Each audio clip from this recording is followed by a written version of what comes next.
quantidade infinita de itens na criação que se combinam através de processos extremamente sutis, a maioria deles, dando surgimento a mais e mais itens. Isso sugere que o universo é extremamente inteligente. As coisas estão sempre se transformando, se recriando, novas coisas surgindo e outras se dissolvendo. Maharishi abordava isso de uma forma muito bonita, chamando de inteligência pura. O universo, de certa forma, é um campo de inteligência infinito, inesgotável. Essa inteligência pura, ela existe num estado extremamente harmônico, onde todas as diferenças elas coexistem sem que uma tente superar a outra. O que para nós já é de uma grande lição, já é uma grande lição em função de tudo isso que a gente está vendo, né? Eu não quero entrar em negatividade porque Maharishi não gostava. Essa inteligência pura, em algum momento ela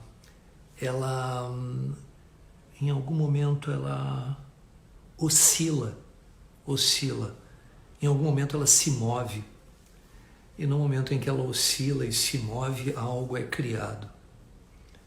Isso Maharishi chamava de inteligência criativa. A inteligência criativa eclode da inteligência pura. Imaginem, superficialmente explicando, um Google com inteligência infinita à disposição de todos nós, porque essa é a nossa base, essa é a base de todo o universo. E essa inteligência infinita, essa inteligência pura, essa inteligência que está na base de toda a criação, essa inteligência que é imanifestada, ela é imanifestada, ela em algum momento é acessada, em algum momento ela se manifesta. E impulsos específicos, estradas específicas são criadas, né? Com relação a tudo, uma árvore, um pássaro, camadas mais e mais sutis na criação, no nível das partículas, no nível atômico, no nível molecular, no nível dos campos de força e matéria, no nível da teoria das supercordas. Essa inteligência criativa, ela é o próprio campo de imaginação do universo. E aí chegou o ponto que eu gostaria de abordar com vocês. Nunca percam a imaginação.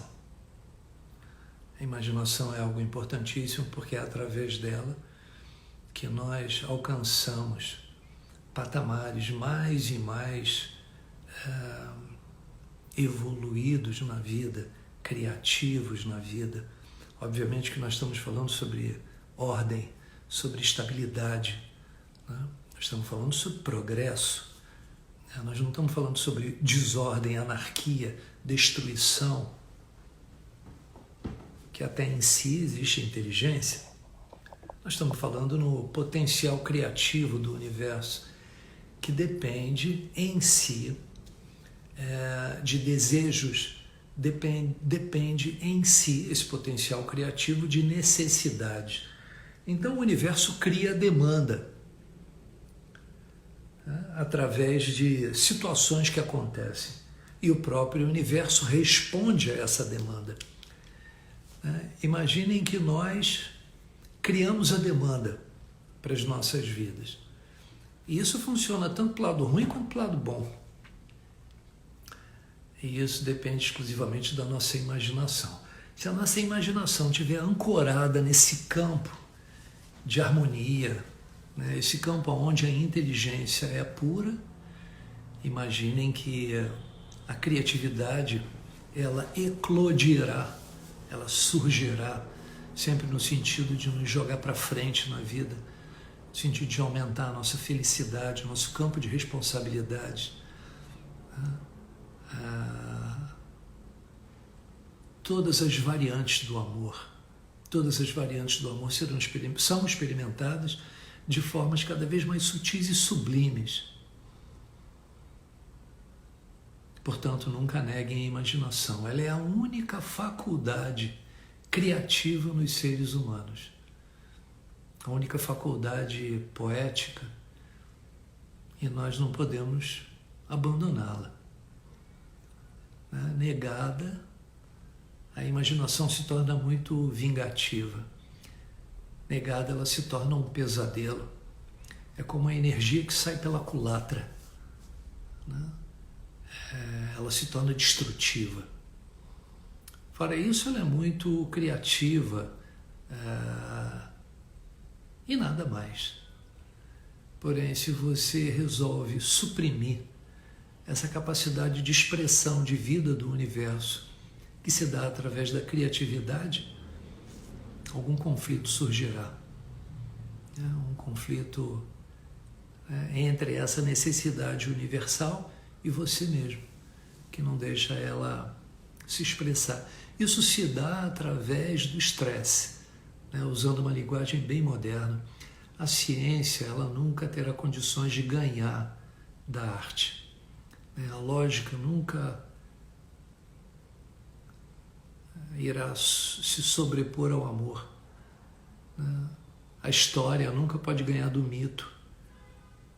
E a realidade comparada com os sonhos, ela é pobre, muito pobre. É assim, se você rega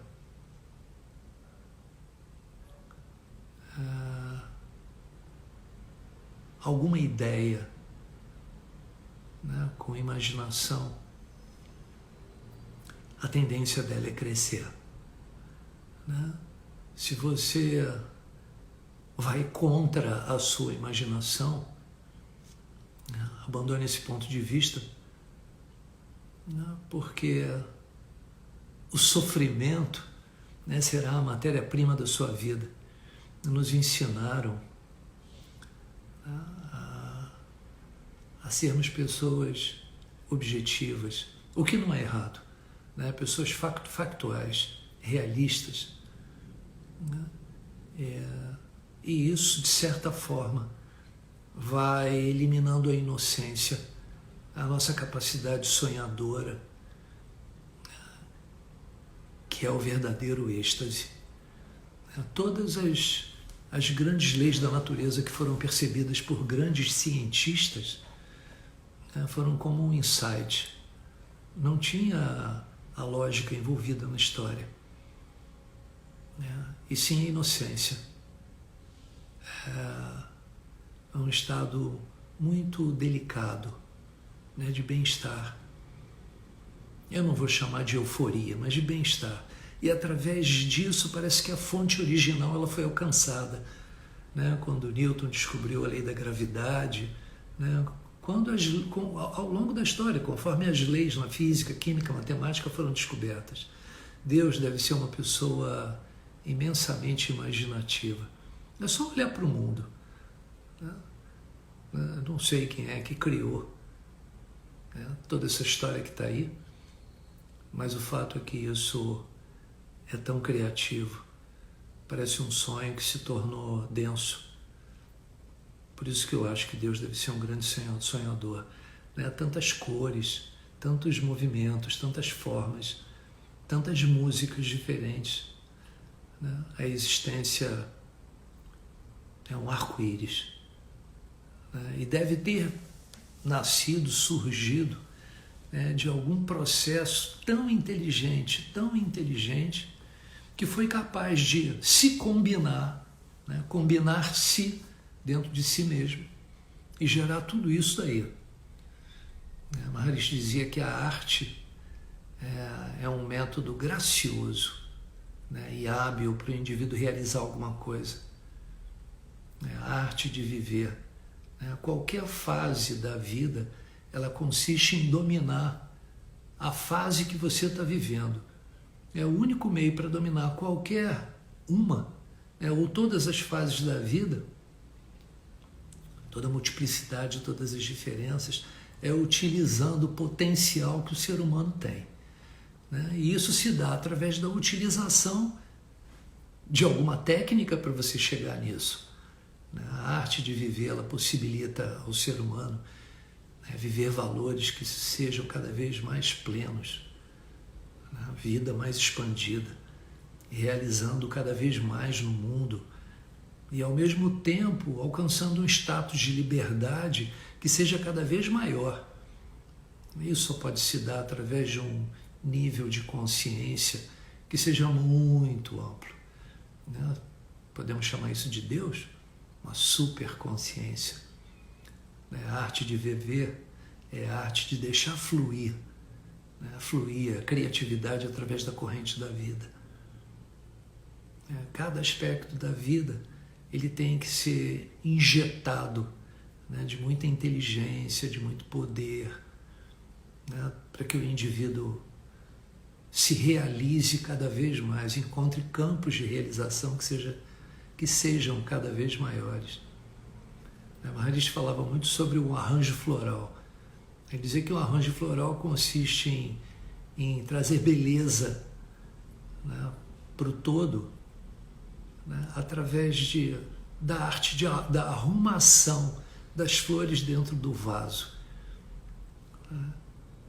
Então é como se a glória de uma flor se juntasse à glória de outra flor e no final todas essas flores juntas vão além de si mesmas e criam algo muito maior.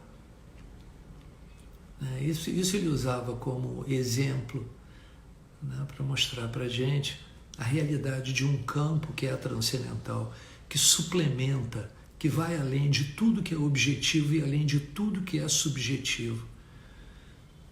Quer desfrutar de força, inteligência, bem-aventurança, só nesse campo é que você consegue essa gasolina, essa força. Quando o poder daquele valor absoluto suplementa, vai além, ou funciona como base de todos os valores subjetivos e objetivos, tudo na vida é enaltecido. O ego, ele entende a posição dele. O intelecto se torna muito mais perspicaz, muito mais concentrado. A mente se torna muito mais ordenada, pensamento claro. A mente se torna muito mais alerta. Então, quando o ego, intelecto, mente, quando todos esses valores sutis, eles são injetados por essa força da inteligência pura, todas as esferas da vida, inclusive a ação, que é a mais grosseira, adquirem um valor que não é individual, um valor que é cósmico. O mundo está nessa zona do cacete, porque as pessoas estão batalhando por coisas individuais, apenas por isso. Se nós conseguíssemos fazer com que todas as coisas individuais tivessem um ponto de harmonia, todas as individualidades poderiam crescer em harmonia umas com as outras, como um arranjo floral. O arranjo floral é bonito por quê? Porque cada flor, na sua individualidade, contribui para um bem maior. Elas encontraram um meio. As flores ali, naquele vaso, encontraram um meio de gerar curtição absoluta. Mas elas deixaram a individualidade de lado e trabalharam em prol da beleza do vaso. É como a seiva, que uma vez nutrindo a árvore, todos os diferentes aspectos da árvore, eles são enaltecidos. Os galhos, as flores, o caule, os espinhos, tudo melhora. Então existe um homem interno. E por baixo desse homem interno, do indivíduo, da pessoa, por baixo dessa pessoa interna, ainda existe algo que vai além desse campo sutil. Maharishi dizia que a arte de viver, ela demonstra a efetividade que esse campo tem no campo prático da vida.